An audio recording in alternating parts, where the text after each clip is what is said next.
I will talk to you today about summarizing complex event sequences with multivariate patterns. And this is joint work together with Jilles Freke and Arno Siebes. And I will answer questions like, why do we need summaries? What kind of data do we look at? And how do we compute these summaries for this data? So I created this dating profile, and I tried to be as short and simple as possible. So I listed my name and my gender, but maybe a little bit too compact, this summary of myself. So I tried adding information, and I didn't really know what to add or when to stop. So maybe my favorite time of day is not really that important. So it's about finding a right balance between complexity and compactness, really. For one of my hobbies, reading, they have this wonderful invention that's a summary. So on the back of a book, you find this summary, and it gives you quick insight about what's inside your book. So these summaries would be very useful as well. So I could use one.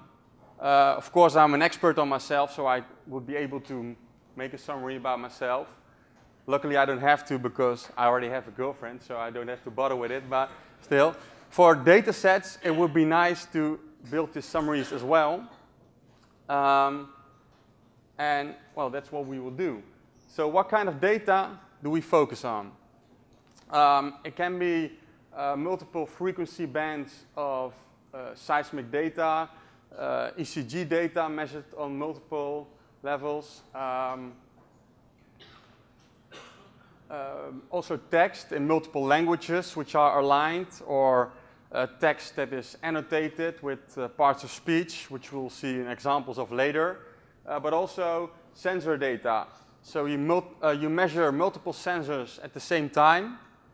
And well, if you discretize these sensor values, then you also have multivariate event sequences. And we can also work with that. So here we see an example of someone who's been biking, had a heart rate monitor, his speed was measured, his cadence was measured, and so on. So basically, we can work with data that fits this pattern language, which is multivariate event sequences. So I listed two example patterns. Our patterns are basically Tetris-like blocks. So pattern X and Y are example patterns. So for example, X has on the first time step only on the middle attribute it specifies the symbol D, and then on the next time step it specifies E and H, and then on the next time step it specifies I. And these patterns can occur with, and I noticed that I have to talk a little bit like this to be honest. But these patterns have to be, or can contain gaps or not. So you see two examples, two data sets where these patterns both occur with and without gaps. These patterns can interleave. So this is kind of what kind of patterns we are looking for.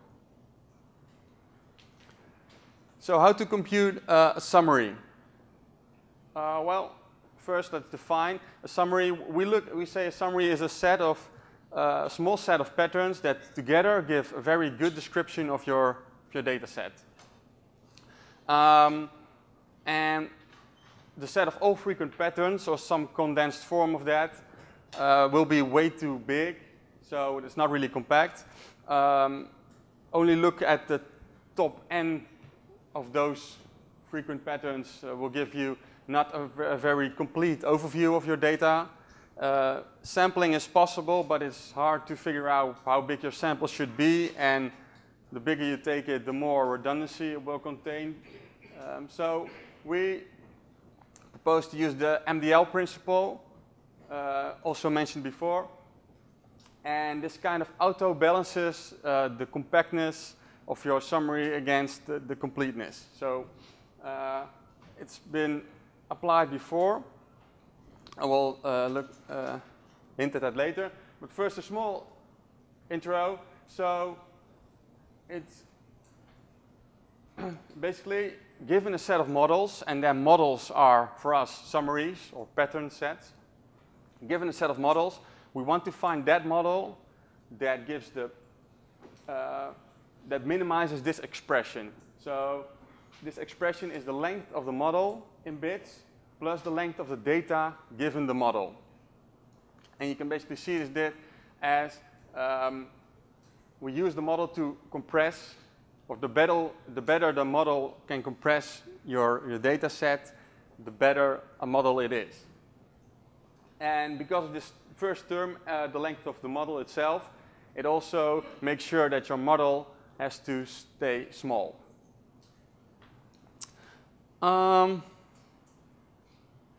Yeah. So it's been applied successfully before, for example, on transaction data, for which we see an example here. The Crimp algorithm. It iterates through all frequent patterns and tries to find a small set of those all frequent patterns that together give the best description of your data set. I don't go into detail because I will do that with our own algorithm. But also on sequence data, then univariate sequence data, an algorithm called squeeze performs very well, which is very similar to the Lexis algorithm we've just seen a couple of talks ago. So kind of overlap there.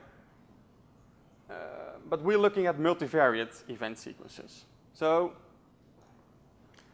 our models are 4-column code tables. That is, one column are the patterns. That's what we're interested in. The next column is pattern codes, because we need to encode our data set with these patterns. And then we also have gap and fill codes, because we allow our patterns to have gaps. So we need to be able to encode this yeah, to make sure that we have all the information. So what we need to do to be able to compute the length of the data given a code table, which is our model, we need to be able to encode and also decode, if we want to have a lossless encoding, our data. And that's what I will show you next. So before we can actually encode our data set given a code table, we need to specify where we want to use each of our patterns to encode the data. So that we do in the covering step. So given a code table, a model at this stage, and a data set you see at the left top, we start just go top down through the code table, and we start with the first pattern, which is AD, and we cover all its occurrences in our data set, as long as it does not overlap with already covered data. And then we go to the next pattern, and we cover its two occurrences as well. In this example, there are no gaps, but there, of course, there can be. And then we only have singleton patterns in our code table, so we can just use those singletons to fill up all gaps that are left over. And then we have completely covered our data set. Now, given this cover, we know how often we use each pattern. And given that information, we can compute the optimal pattern codes for each pattern. We do that using the Shannon entropy. So we give shorter code lengths to patterns that are used more frequently, and vice versa for patterns that are used least often. They get a little longer codes. And we do the same for the gap and the fill codes, so we know how often we have to use them, and we compute their codes. So then we can compute the actual encoding of our data set. And that is we look through our cover from left to right, top to bottom, see when we use, or when a pattern occurrence, when we go to a pattern occurrence, then we add the pattern codes to the CP, which is the pattern stream. And if there are gaps, then we add gap codes to the gap stream. So let's look at this example. It's a bit easier for me if I can point at things, so I'll walk here. So first we come, here we see that the pattern, what? Oh, A is used, the singleton A. So we add it to the pattern stream. Then we go to the, from left to right, top to bottom, so we go here. And then we see pattern CE is used to cover, so we add Y to our pattern stream. In the next time step, we come across pattern X, which is the ABD. So we add this guy here. And there's a gap for pattern Y here. So we have to add a gap code. I've indicated with this arrow, because Y is not continuing yet. Next, we add another singleton A to our pattern stream. Then pattern CE continues. So we enter a fill code. First, there's now a gap for pattern X, so we add a gap code here. This one, and then the other pattern continues, so we add a no gap for that one. Next time step, pattern X finishes, so we add a no gap code for this guy. We have another occurrences of pattern Y, another occurrences of A, and Y finishes, which is this. So I hope you could follow, otherwise read it again in the paper. But we have a way to now give compute an exact encoding, and now we can compute the length of the data given our code table by basically summing all of these codes of the pattern stream and the gap stream, plus some additional information, of course. But this is the important part. So we can also decode. I won't explain this here now, but we can get our database back if we have only the encoding and our code table. So how to find good code tables? Well, there's an extremely large search space, because we can have each subset of all frequent patterns there are, and we can, as you saw with the covering, the different order of the code table leads to different usages of the patterns, thus different code lengths, thus different encodings. So the search space is really, really big. And there is no real structure in there, so we have to resort to some heuristics to find good pattern sets. And that's where we come up with the DITTO algorithm. So it starts, but with all singleton patterns, it's a bottom-up algorithm, and it combines the most frequent ones together to form new patterns, tries to add those to the code table, see if compression improves, so if it's a better model, and then it continues. So in each iteration, it combines the most promising patterns. It also computes some estimates in gain to see which candidates to try, which are the best options. Here I show you quickly how two patterns can be combined to form some new patterns, which then can be tested to see if they add compression. Of course, there are some pruning steps. Sometimes you add a pattern, other patterns become redundant, so you have to throw them out. We do some caching of infrequent patterns, much more stuff, but I won't go into those details now, because I have to show you some results as well. So on synthetic data, we just generated random data, and we inserted just 5 patterns in there.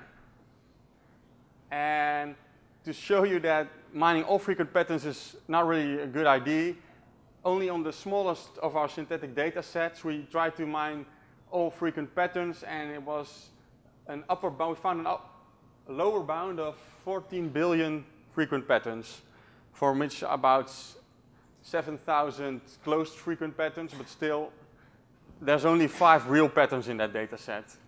So there are not many real competitors. Squeeze is a univariate algorithm, so we compare to that. Of course, Squeeze didn't find as much structure as we, so the R% is the amount of structure that was found by the algorithm. DITTO found all 5 patterns. The equal signs is if it found it completely. This is if it found subsets. So sometimes it finds some subsets as well, because when we inserted those, when we planted those patterns, those 5 patterns in the data, we also sometimes had some gap events for those patterns, because, and then we added gaps with 5% chance between time steps. So sometimes maybe there were too many gaps inserted so that the algorithm only finds some subsets of these patterns. But very, very good results. DITTO was able to find the structure. So more importantly, on real data. So we had ECG data, 2 sensors, and we first discretized it and we subsampled it a little bit. But DITTO needs very few patterns to capture a lot of structure of the data. So this pattern here doesn't specify values for the orange dots there in the bottom, in the second attribute, the second sequence, or the bottom sequence. And therefore it can match multiple occurrences of more different occurrences of that pattern. In regard of time, I have to speed up. So we had some annotated text. So one sequence was the text of the book of Moby Dick, and the other sequence was the patterns of speech. So for each word it was said, was it the verb, was it the noun, whatever. And then our algorithm was able to find very nice patterns that said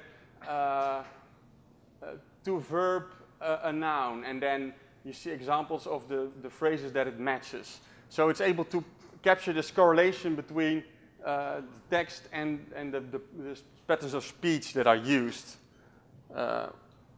which is nice to show that we are actually able to find this correlation structure. Also in translation patterns, we were able to, just for showing that we can capture correlation, our patterns were like translation patterns. So we found relève in the French text, stelt fest das in the German, and notes in the English, which are translation of each other, without, of course, the algorithm knowing that this means the same thing. But yeah, we were really able to capture this correlation with this algorithm. So to conclude, we used MDL to mine interesting sets of patterns, and we used a heuristic algorithm to find good results because of the huge search space.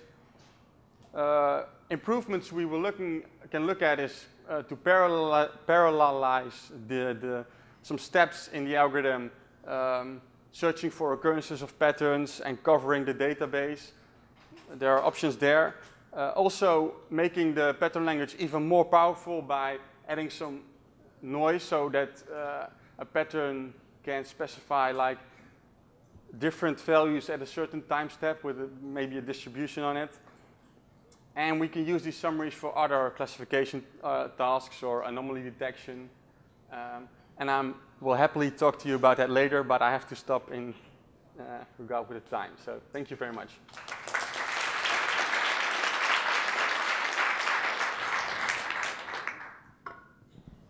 Questions?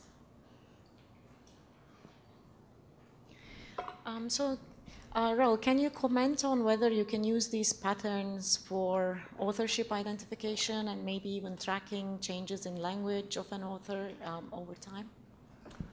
Yeah, so well, you saw the patterns on the Moby Dick book. You can imagine that if you compute these summaries for different texts or different authors, or maybe even for the same author for different books, you might be able to find different structure that was used in different books or between different authors. And indeed, that you can use that to distinguish between different writers or to find interesting changes in a writing style or whatever. This, of course, needs a lot of more research and domain knowledge on that topic. But there are definitely possibilities to use these summaries in such ways, yeah. Any quick question?